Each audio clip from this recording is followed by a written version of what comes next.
Today I'm in Parramatta and I've met this gentleman named Anwar. It's Halim. Nice to meet you, Halim. Yeah, nice to meet you.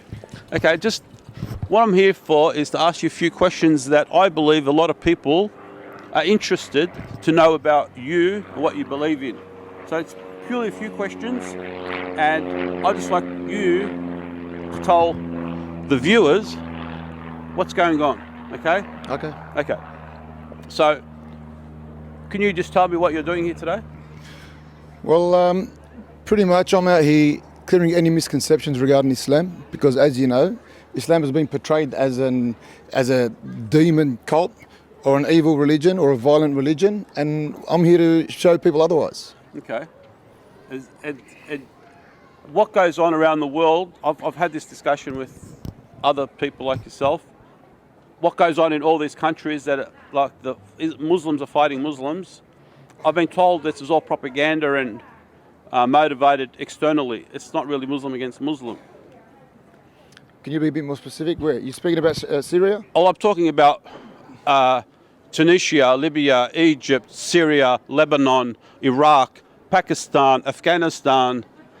It's pretty much all over the place at the moment. Okay, look, I don't want to get too involved in politics because it's not what I'm about. But all I can tell you is that Muslims are passionate people. Okay. And if they believe in something, they're passionate, they're emotional people, they're driven by emotional, and they're very sincere when it comes to their faith. Okay. So if they believe that they're being ruled by an evil regime or a dictatorship, they took a stance against them, and that's pretty much what took place. That's what started the revolution. But is it a bad thing that it's actually Muslim against Muslim? That's what I'm concerned. I don't care about the politics because I know the politics is all crap. Okay, when you say Muslim against Muslim, who are we speaking about? We're talking about are we speaking about Shiites and Sunnis in Iraq, Sunnis and Shiites in Syria, for example, the Brotherhood against in Egypt. Okay, let's talk about the politics. I don't care about the politics. All right, let's forget about their background and where they're from. But look at what the Syrian regime are doing. They're killing innocent people daily. Bad. They're killing innocent people daily. It's very bad. On a daily basis. The death toll now in Syria is way above 70,000. 70,000. I heard it's true. It's about 100,000. Well, there you go. Yeah. I was thinking it's 70,000. Yeah, it's a bit more now. But why is this not made a big deal? It is a big deal. There are innocent people dying daily. It's a huge deal. It is. But why isn't it made a big deal in the Western country? People don't understand why the Muslims are getting so emotional. Yeah. Because innocent Muslims are dying daily. It's terrible. They're dying daily. But when a Westerner dies, not that we condone any type of attack or we devalue the death of a Westerner, no. But Muslims are dying daily, and it's nothing but a mere number. But when the non-Muslims die, it's made a big deal, and people's emotions are played with. Yeah.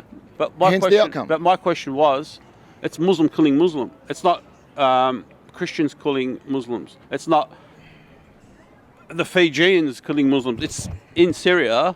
It's Muslim killing Muslim, and now you've got more Muslims defending other parts of the Muslim. But like I said, I'm not here to discuss politics. Well, it's Muslim killing Muslim is a consequence. If some people are supporting the Assad regime, and consequently they are Muslim, then yes, it is Muslim against Muslim. But it is the rebels who are not only Muslim Sunni fighting against the Alawi regime. The Alawi regime, regardless of their beliefs, are doing the wrong thing.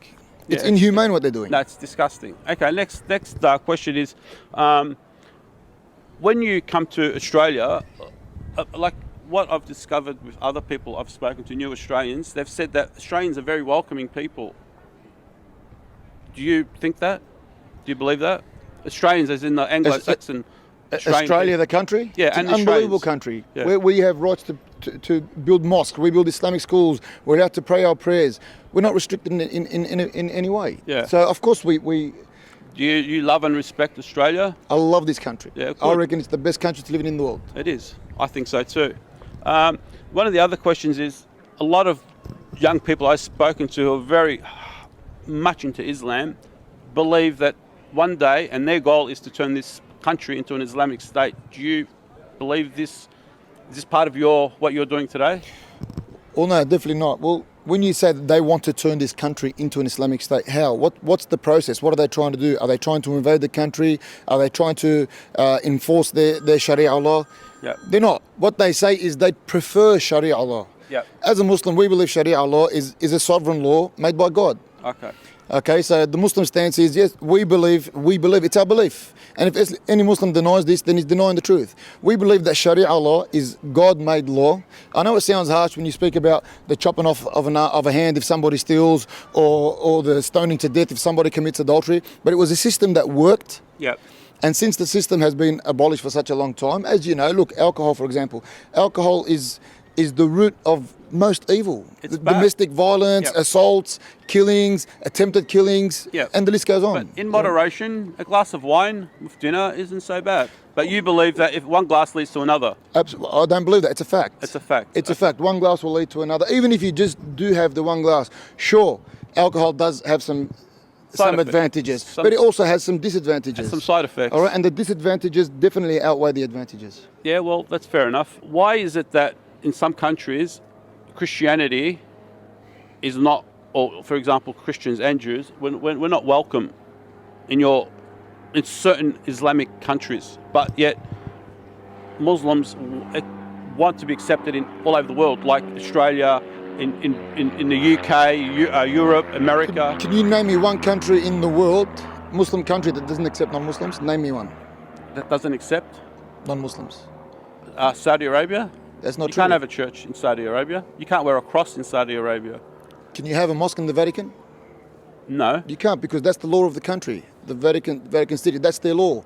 Yeah. Saudi law is non-Muslims are allowed to live in Saudi, and many non-Muslims do, but they're not allowed in Mecca and Medina. We believe them to be sacred places. Yeah, and the law of the country is, it's not a democracy. It's the law of the country. It's a monarch. It's not the law of that country is that you're not allowed to build a church in Mecca and in Medina. Yeah, but you're allowed to build churches in other parts of Saudi Arabia. But why would you build a church in Saudi Arabia where there's no Christians?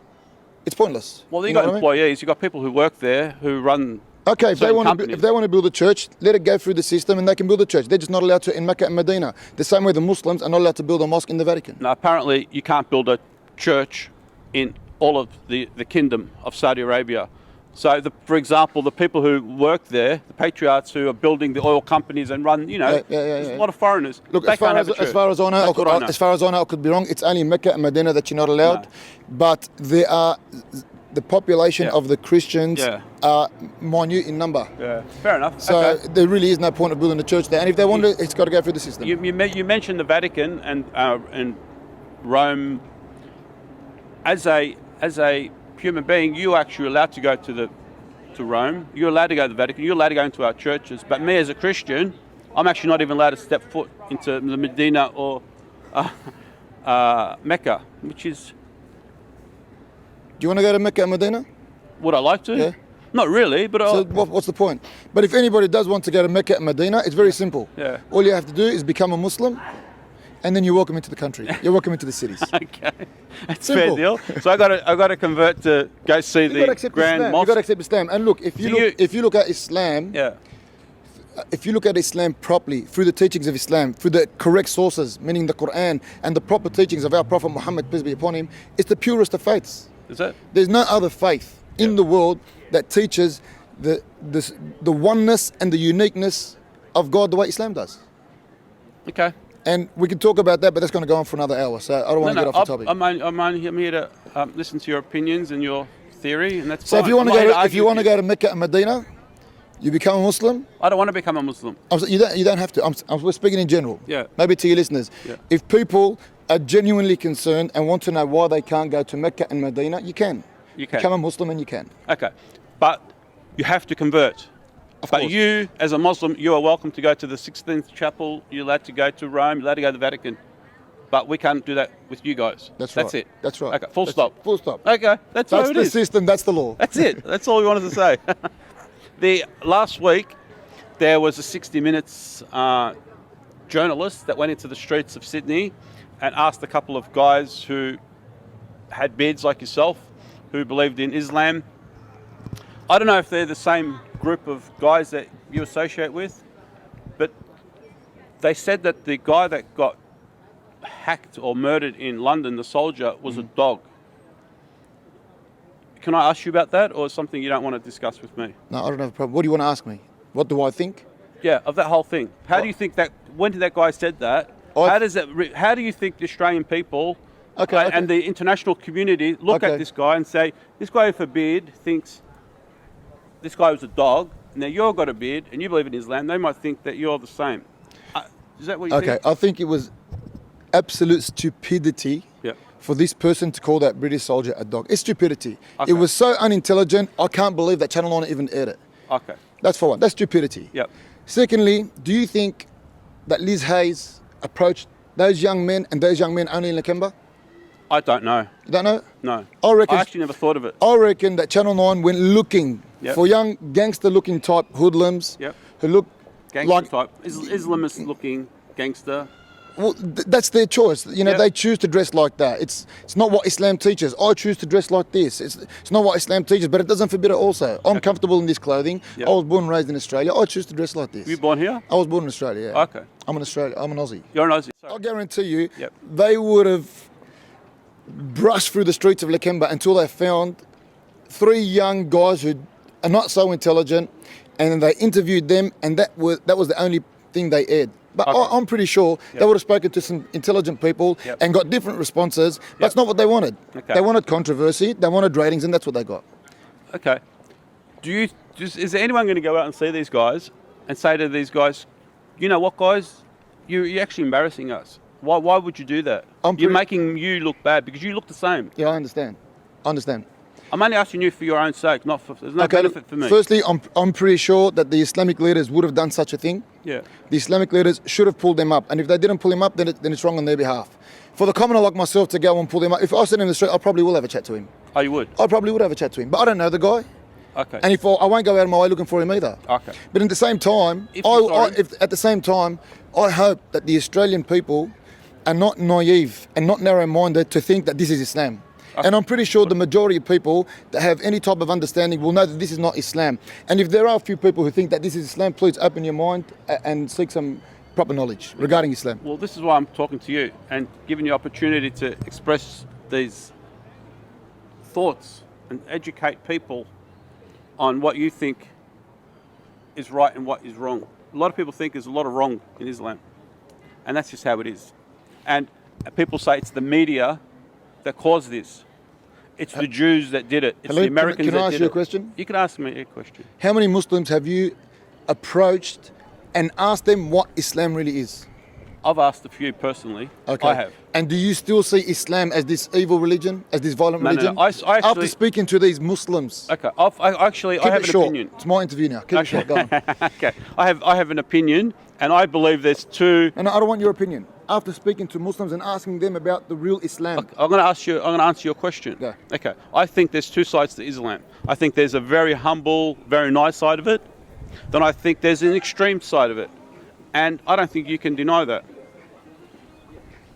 That's my question. That's my answer to your question. Okay. When you say extreme, what do you mean? Well, you know what I mean. Otherwise, you're being naive and ignorant. No. I want to know so we can specifically. We're talking about the guys. Be specific. The guy that called the guy the dog. I told you that was stupidity. That's not Islam. Apparently blew up Boston, but apparently Jews and the Americans in the CIA and the FBI did it. No, there was no Muslim involved in that. I'm talking about the Pakistani terrorists. I'm talking about the Iraqi. I can go on. Okay. That side of Islam. Once again. That's me. Once again. If the Boston bombers were Muslim, what they did was un-Islamic. Okay, perfect. Tell the camera that. Tell them from your heart. I'm pretty sure they thought, if the Boston bombings was the works of Muslim, this is un-Islamic, and I believe they will be punished because they've committed the sin. Killing an innocent soul is a sin in Islam. It's as simple as that. Okay. But now on the flip side of the coin, what if it wasn't Muslims?